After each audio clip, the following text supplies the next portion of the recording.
Inaugural speech of Nelson Mandela, May 10, 1994. Your Majesties, Your Royal Highnesses, distinguished guests, comrades and friends, today all us do, by our presence here, and by our celebrations in the other parts of our country and the world, confer glory and hope to newborn liberty, out of the experience of an extraordinary human disaster that lasted too long, must upon a society of which all humanity will be proud.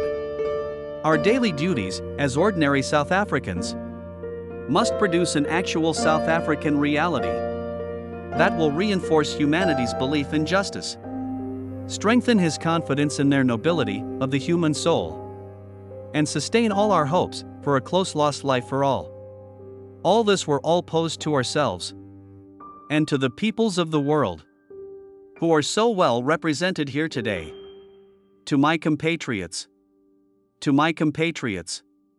I have no hesitation in saying that each one of us is as intimately attached to the sign of this beautiful country as are the famous Jacaranda trees of Pretoria and the mimosa trees of the bushland.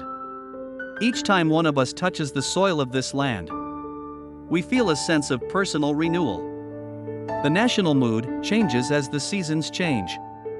We are moved by a sense of joy and exhilaration when the grass turns green and the flowers bloom. Thus, the ritual and physical oneness we all share with this common homeland explains that the depth of the pain that we all carried in our hearts as we saw our country tear itself apart in terrible country, and as we saw it spurned, outlawed, and isolated by the peoples of the world, precisely because it had become a universal base of the pernicious ideology and practice of racism and racial oppression.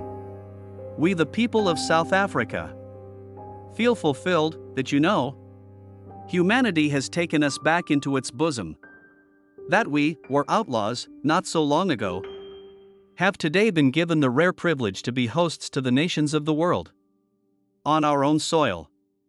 We thank all our distinguished international guests for having come to take possession with the people of our country what is, after all, a common victory for justice, for peace, for human dignity. We trust that you will continue to stand by us as we tackle the challenges of building peace, prosperity, non-sexism, non-racialism, and democracy. We deeply appreciate the role that the masses of our people in their political, democratic, religious, women, youth, business, traditional, and other leaders have prayed to bring about this conclusion. Not least amongst them is my second Deputy President, the Honorable F.W. de Klerk.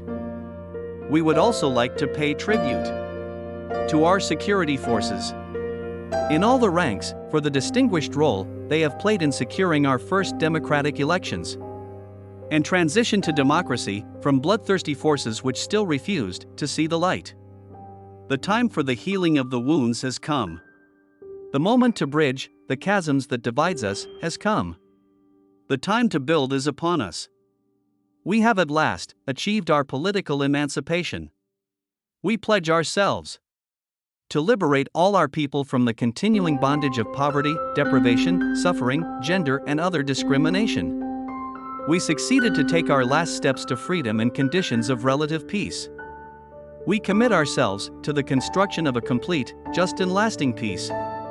We have triumphed in the efforts to implant hope in the breath of the millions of our people. We enter into a covenant that we shall build the society in which all South Africans, both black and white, will be able to walk tall, without any fear in their hearts, assured of their inalienable right to human dignity. A rainbow nation at peace with itself and the world. As a token of his commitment to the renewal of our country, a new interim government of national unity will, as a matter of urgency, address the issue of amnesty for various categories of our people who are currently serving terms of imprisonment. We dedicate this day to all the heroes and heroines in this country and the rest of the world who sacrificed in many ways and surrendered their lives so that we could be free. Their dreams have become reality. Freedom is their reward. We are both humbled and elevated by the honor and privilege that you, the people of South Africa, have bestowed on us as the first president of a united, democratic, non-racial and non-sexist South Africa, to lead our country out of the valley of darkness. We understand it, still, that there is no easy road to freedom. We know it well, that none of us acting alone can achieve success. We must therefore act together as a united people for national reconciliation, for nation building, for the birth of a new world. Let there be justice for all. Let there be peace for all. Let there be work, bread, water, and salt for all.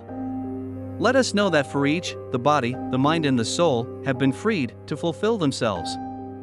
Never, never, and never again shall it be that this beautiful land will again experience the oppression of one another and suffer the indignity of being the skunk of the world. The sun shall never set on so glorious a human achievement. Let freedom reign. God bless Africa. I thank you.